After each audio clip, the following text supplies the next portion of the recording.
और मैं वहां से पानी।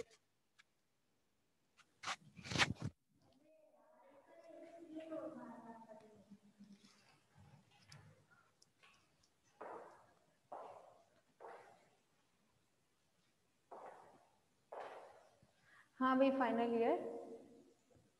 इसमें होता क्या है, सबसे पहले जो है घूमर नृत्य, ठीक है, नाम से ही पता चल रहा है। इस घूमर नृत्य में क्या होगा, इसमें जो मधुमक्खी होती है वो गोल गोल घूमेगी, मगर गोल गोल घूमने का भी एक तरीका होता है।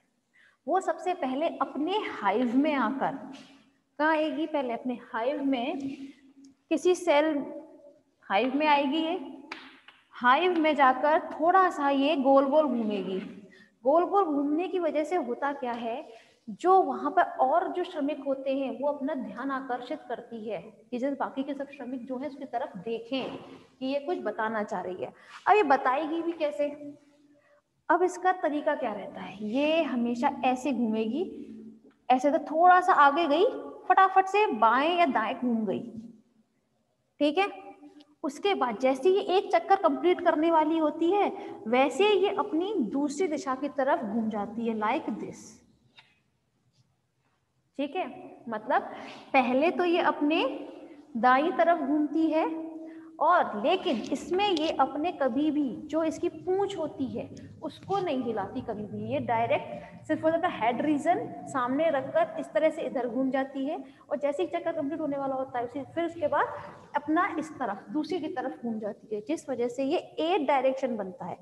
वन टाइम ये इस डायरेक्शन में घूमती है, उसके बाद फिर ये अपनी नेक्स्ट डायरेक्शन की तरफ घूमती है इस तरफ, ठीक है। तो ये कुछ कैसा बन जाता है, एक 8 जैसी आकृति का बन जाता है।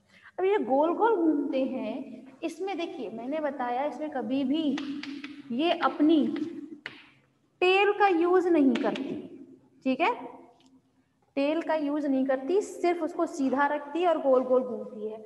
लेकिन जो इसका पुच्छ अभिदोलन नृत्य होता है, नाम से पता चल रहा है कि इसमें ये अपने पुच्छ को घुमाते हुए ही घूमेगी।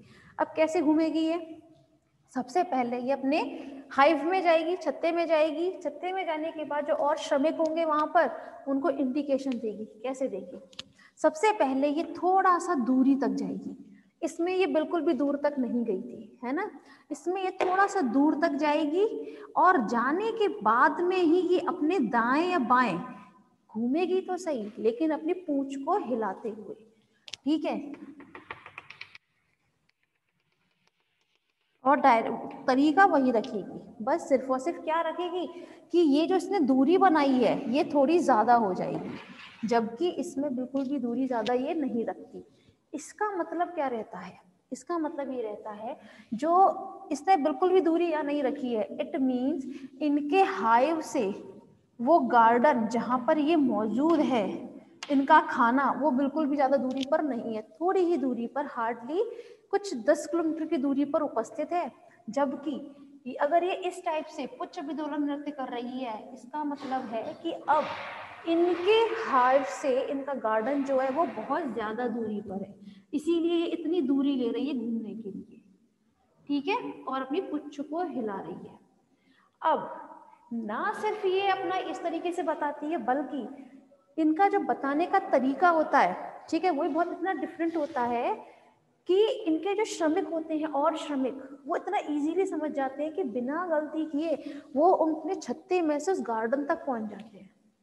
ये अपना नृत्य भी करते समय बहुत ज्यादा ध्यान रखती है कि ये सूर्य की कंपास, सूर्य को कैसे यूज करेगी, एज अ कंपास, और उड़ते समय जो इनका उदर भाग होता है, ठीक है, वो इस तरह से रखेगी कि जो इसने अपने हाइव से जो इन्होंने गार्डन देखा था ना, उसकी दूरी प्लस उसमें बनने वाले उस कोण को बताती है ये उड़ते वक्त। ये उड़ते वक्त ये अपने पूंछ को मतलब और उसके उदर के भाग को कुछ इस तरह से हिलाती है कि श्रमिक उसकी दूरी को समझते हुए उसमें कोण को भी समझ लेते हैं कि कितने कोण पर उपस्थित है वो जगह, कहाँ से, उनके छत्ते से वो गार्डन कहाँ उपस्थित है, ठीक है। अब इसमें गलती कभी कभी क्या हो जाती है, जैसे इसने समझा दिया ठीक है, ये जो आई थी खोजी, उसने ये दोनों नृत्य के माध्यम से सिखा दिया। लेकिन कभी कभी जब ये और श्रमिक उस गार्डन तक जाएंगे तो उस दौरान वहां पर बादल हो जाते हैं, है ना। बादल हुए तो जाहिर सी बात है सूर्य की किरणें वहां पहुंचेंगी नहीं, सूर्य की किरणें नहीं पहुंची तो वो थोड़ा सा अपना रास्ता भटक जाते हैं। अब अगर उन बादल में से थोड़ा सा भी छेद हो जाएगा ना और सूर्य की किरणें नीचे आने लगेंगी, वैसे ही उनका डायरेक्शन फिर से सही हो जाता है। मतलब ये कहीं ना कहीं इस सूर्य की किरणों को एज अ कंपास बहुत शानदार तरीके से यूज करती हैं। जबकि एक खास बात और इनमें रहती है, जैसे जब ये गार्डन गई थी, ठीक है, वहां पे जो इसने एक स्पेशल टाइप के जो इसने फूल देखे थे, तो जाहिर सी बात है लेकर भी आई होगी उसकी सुगंध को। लाते ही अपने छत्ते में अपने पंखों को, अपने उदर को इस कदर हिलाती है कि उस फूलों की खुशबू इनके हाइव में बिखर जाती है। तो बाकी के जो श्रमिक होते हैं उसको सूंघ लेते हैं, अपने अंदर रख लेते हैं उसको, ठीक है। तो ये सब चीजें उनकी मदद करती हैं उस जगह तक, उस बगीचे तक पहुंचने में। क्योंकि भाई इनमें इतनी स्पेशलिटी होती है कि ये हर फूल में और उनसे निकलने वाली गंध में बहुत इजीली डिफ्रेंशिएट कर लेती हैं। ये इनकी स्पेशलिटी होती है मधुमक्खियों की, ठीक है। अब होता क्या है, जब इसने नृत्य किया था ये 2 प्रकार का, ठीक है। अब उस दौरान छत्ते में अंधेरा था, रात में लौट कर आई थी ये, छत्ते में भी अंधेरा था, छत्ते के बाहर भी अंधेरा था। तो इतना अंधेरा होने के बावजूद जाहिर सी बात है श्रमिक अच्छे से देख तो पाए नहीं होंगे, है ना। किसने नृत्य किया तो कितने का एंगल बनाया, कितने का क्या बनाया, लेकिन ये कुछ ना कुछ थोड़ा सा इस तरह खुशबू रिलीज करते हैं, साथ में थोड़ा सा फेरोमोन में रिलीज करते हैं ये श्रमिक, जिसकी बदौलत ये और बाकी के जो श्रमिक होते हैं वो उस गार्डन तक इजीली बिना गलती किए पहुंच जाते हैं, ठीक है। समझ में आ रहा है मैं क्या बता रही हूँ भाई, कम्युनिकेशन, संचार।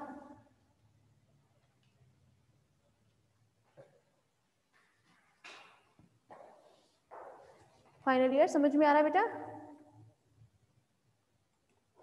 बताएं जरा मुझे।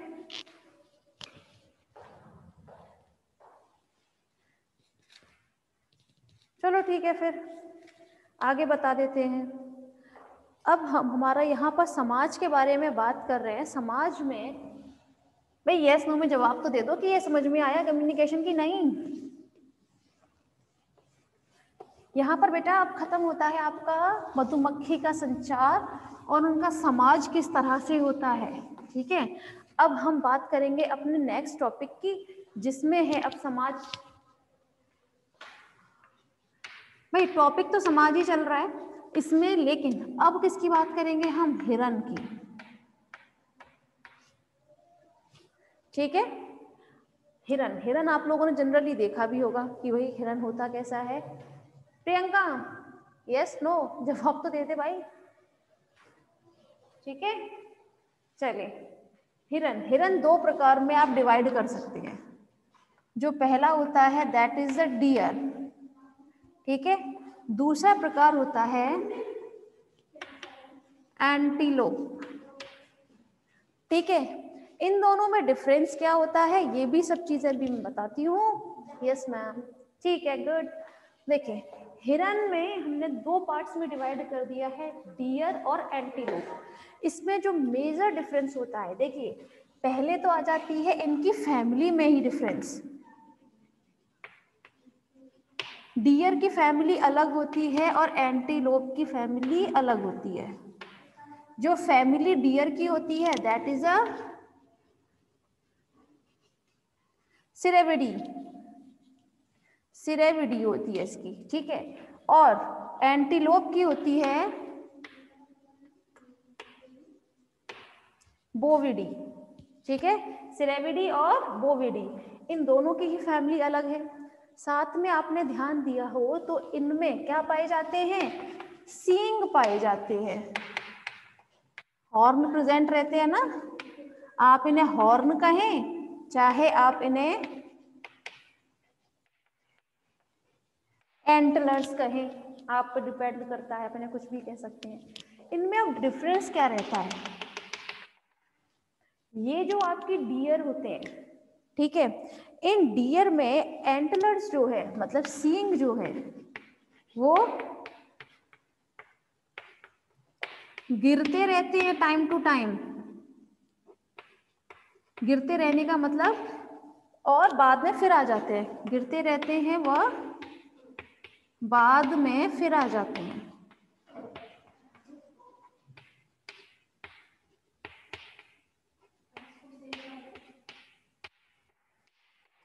ठीक है, जैसे आप लोगों ने जनरली देखा होगा बारहसिंगा। बारहसिंगा देखा है ना? मैं ज्यादा नहीं बताऊंगी भाई, इतना तो मेरा डायग्राम नहीं बनेगा।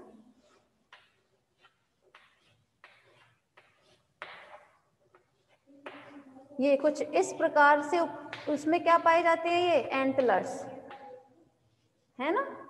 बारहसिंगा को बारहसिंगा क्यों कहते हैं? जस्ट बिकॉज उनमें जो सींग उपस्थित होते हैं वो 12 होते हैं, इसीलिए उन्हें हम बारहसिंगा बोलते हैं। ठीक है, अब ये सींग जो होते हैं क्लास, ये हर साल इनके नए आते हैं, मतलब ये टूटते रहते हैं, थोड़े खोखले टाइप के होते हैं, जल्दी निकल जाते हैं, और लेकिन ये दोबारा उगाते हैं इनके। ठीक है, लेकिन इनके जो ब्रांचेस रहती हैं वो उतनी रहेंगी जितनी पहले थी। ठीक, अगर हम चाहें तो हम इनकी इन शाखाओं को ही गिनकर इनकी उम्र का पता लगा सकते हैं। किसकी हम बात कर रहे हैं? डियर की पहले। ठीक है, हम इनकी शाखाएं गिनकर इनके उम्र के बारे में पता लगा सकते हैं। कब तक? जब तक कि ये 7 साल के ना हो जाए, तब तक। ठीक है, 7 साल तक हम इजीली इनका पता लगा सकते हैं, क्योंकि इनके ये सब चीजें जो होती है गिरती रहती हैं और उगती रहती हैं, तो इसलिए हम ज्यादा पता इनका बहुत लंबे टाइम तक नहीं लगा सकते, लेकिन हाँ 7 साल तक तो इजीली लगा सकते हैं। तो इनमें जो ये डियर होते हैं, इनकी एक तो फैमिली अलग, और साथ में इनके जो सींग होते हैं एंटलर्स, वो बार बार गिरते रहते हैं और उगते रहते हैं। जबकि जो एंटीलोप होते हैं उनमें जो इनके सींग होते हैं वो कैसे होते हैं? वो परमानेंट होते हैं।